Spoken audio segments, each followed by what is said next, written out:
Police की जानिब से और डिस्ट्रिक्ट एडमिनिस्ट्रेशन की जानिब से जो रिक्वायरमेंट्स थी उसके लिए कुछ चीज़ें अभी हमने उनको बताई हैं। और यहाँ आपको ट्रैफिक पुलिस भी नजर आएगी। और जो कोशिश हमारी ये है कि जो अफराद जनाजे में शरीक हों उनकी वजह से एक तो ट्रैफिक जैम ना हो, और जब वो नमाज जनाजा के लिए आएँ तो उन्हें भी कोई मुश्किल ना हो, प्रॉपर तरीके से गाड़ियों से पार को अंदर आ सके।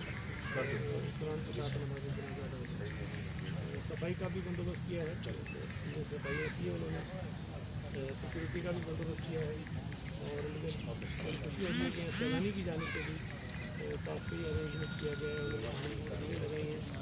और इसलिए सब चीज़ फ़िलहाल तो जो एक दो चीज़ें हमें नज़र आई उसका हमने कह दिया है कमिश्नर से और एसएसपी साउथ को।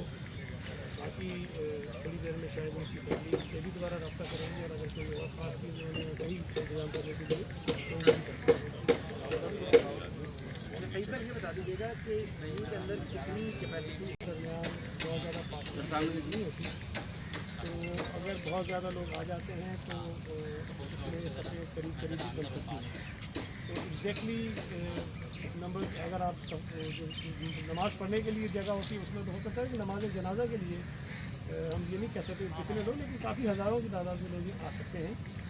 और इस पार्क का चुनाव भी जो किया फैमिली ने, मुझसे भी उन्होंने बात की थी। पहले कोई और जगह जहन में थी कि मदरसा खाजी बाबा के मज़ार के अहाते में ही नमाज जनाजा करा लें, लेकिन चूँकि वहाँ जगह है वो महदूद है। और ये थोड़ा सा हमें परेशानी हुई उस वक्त कि अगर अल्लाह ने चाह लोगों की तादाद बहुत ज़्यादा हो जाती है तो उसमें फिर मुश्किल पेश आ सकती है। इसलिए नमाज जनाजा के लिए वैसी जगह का तय करना जहाँ पर हमें ये परेशानी ना हो कि अगर लोग ज़्यादा आ गए तो क्या करेंगे। यहाँ आप देख रहे हैं कि पार्क के अंदर भी काफ़ी जगह है, और अगर इतने लोग बढ़ जाते हैं कि पार्क से बाहर भी जाना पड़े तो पार्क के बाहर भी काफ़ी सफ़े बन सकती है। मैं समझता हूँ कि ये जगह चुनाव की शामिल है वो बहुत बेहतर है।